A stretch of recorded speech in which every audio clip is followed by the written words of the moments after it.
Hey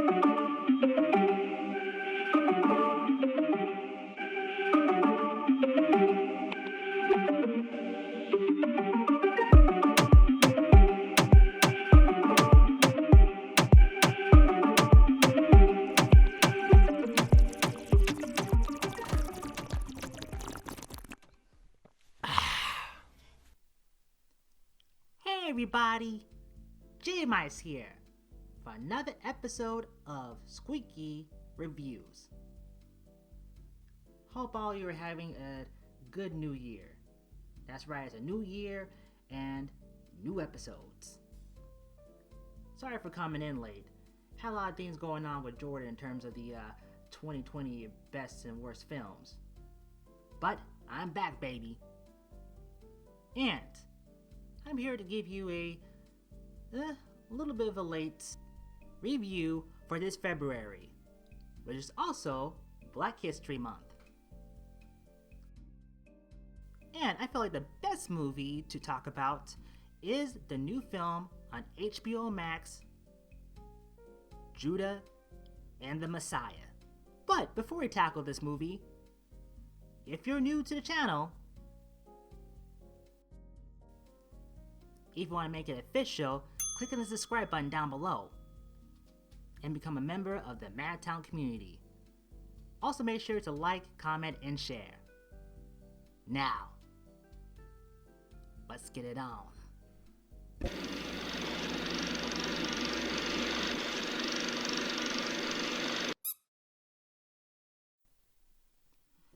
Just like our last film, Just Mercy, this film is based on true events. Well, mostly based on true events, which takes place in the 1960s during the Black Revolution in America. After being offered a plea by the FBI, a man by the name of William O'Neill goes undercover as he infiltrates the Chicago chapter of the Black Panther Party, as he gathered out some intel from the chairman of the party, Fred Hampton.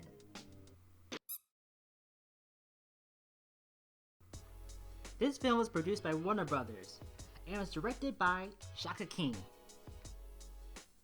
He described the initial idea for the film as The Departed from 2006, which is inside the world of Pointo Pro,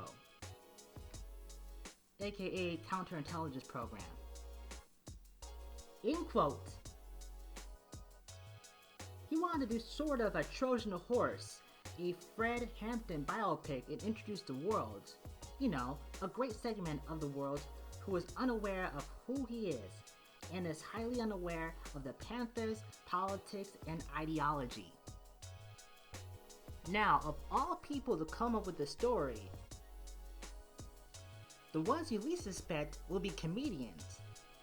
That's right, Kenny and Keith Lucas, also known as the Lucas Brothers, were behind the story of Judas and the Black Messiah. In which case, they wanted to do something slightly more unique for a biopic, so we decided to do some research on William O'Neill to come at the story from that angle.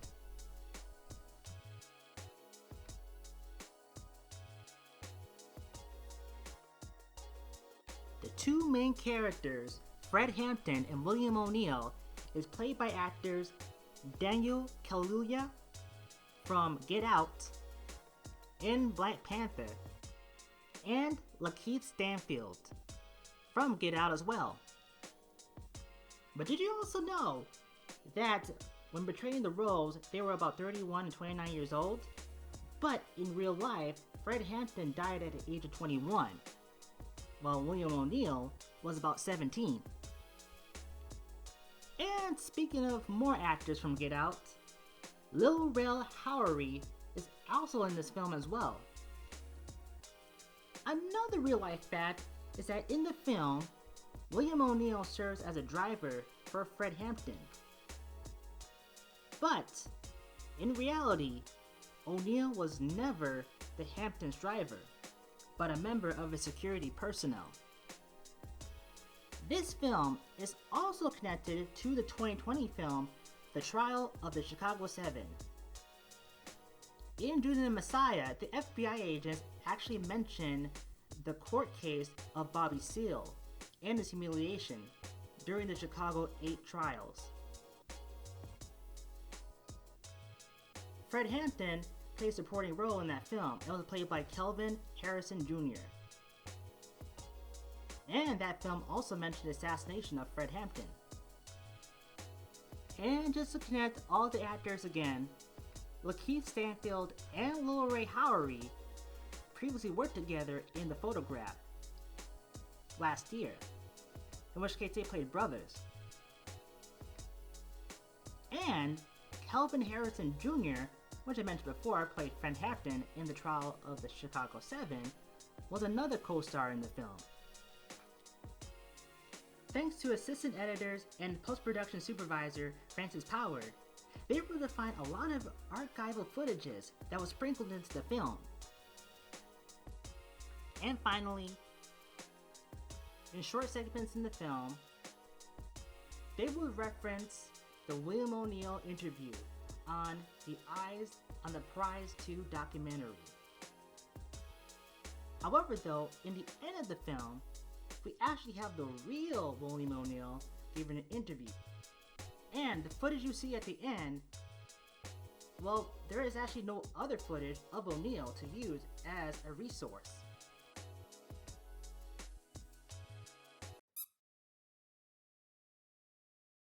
Alright, now that we talked a little about the story as well as the facts on Judas and the Black Messiah, now it's time for me to give you the Goudas.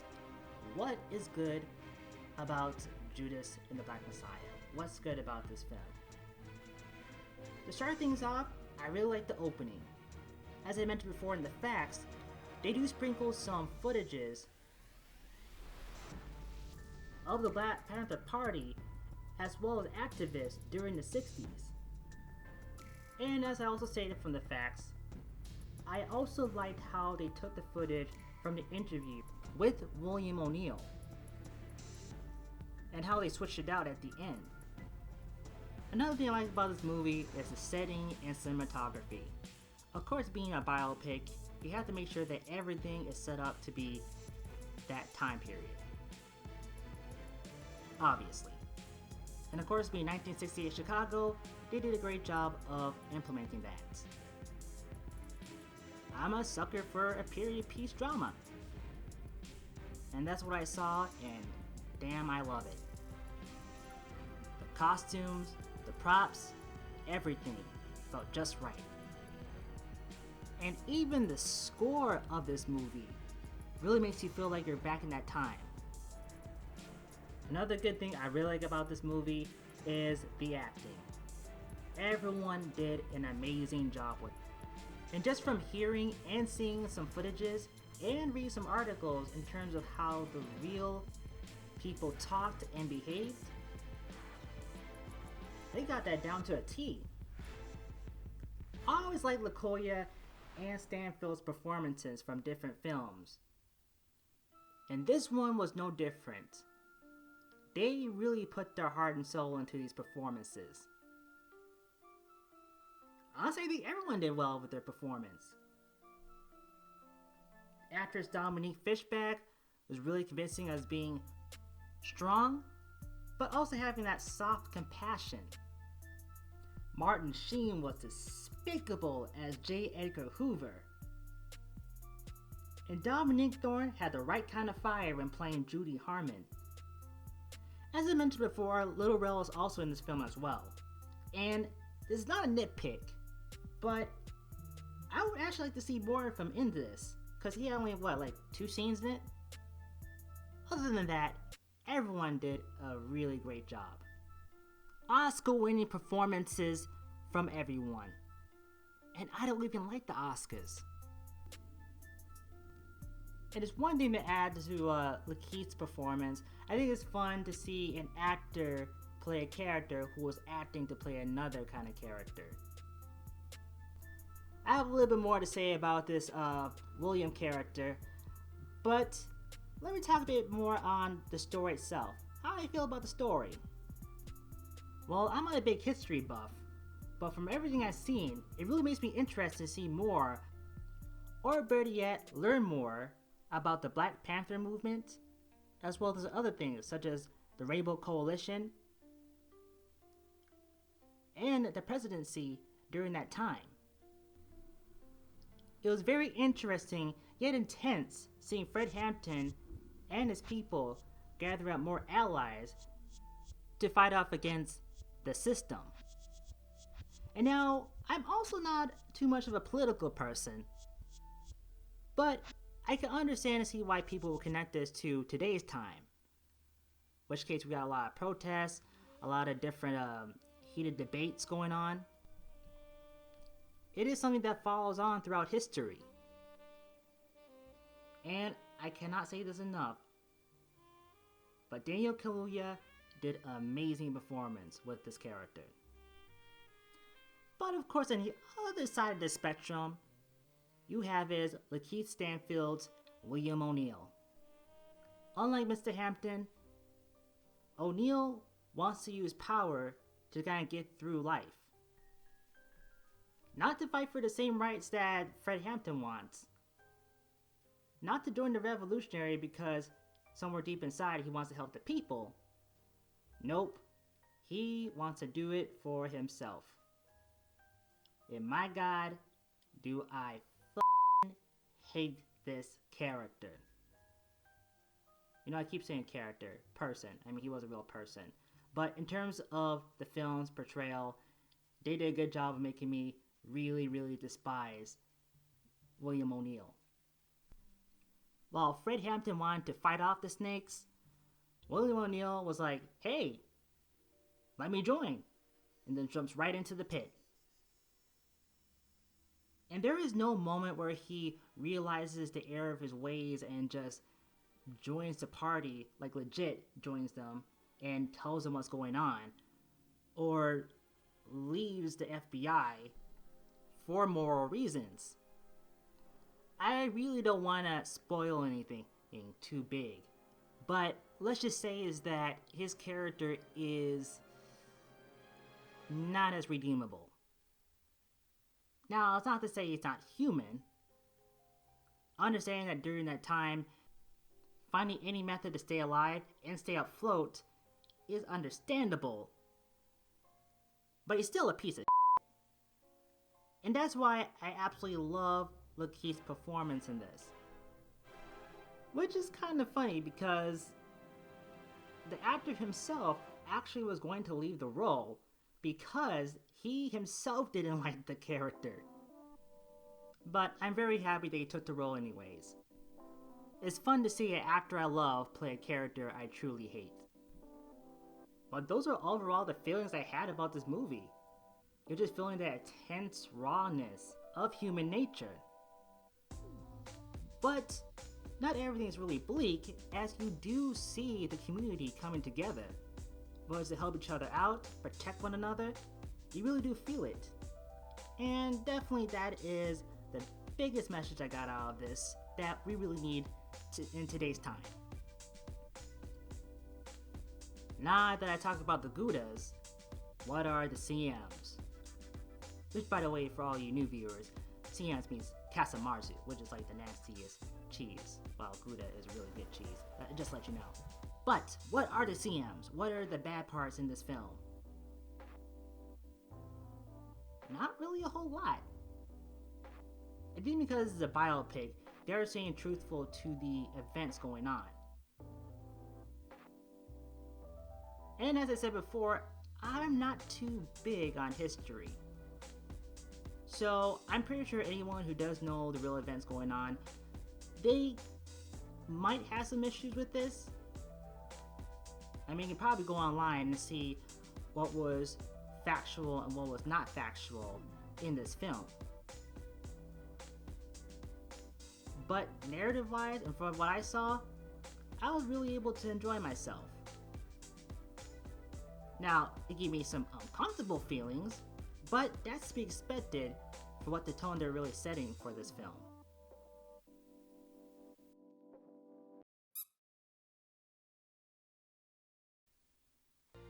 So, overall, I want to give this a pause up.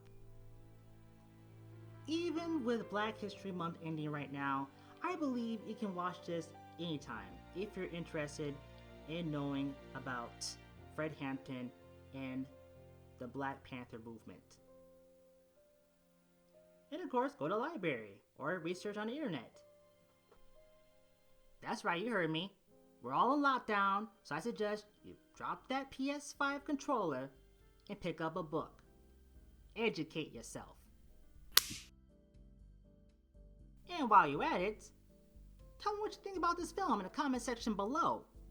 Did you like it? Did you not like it? Did you learn anything? Did you think anything was historically inaccurate? Let me know down in the comment section.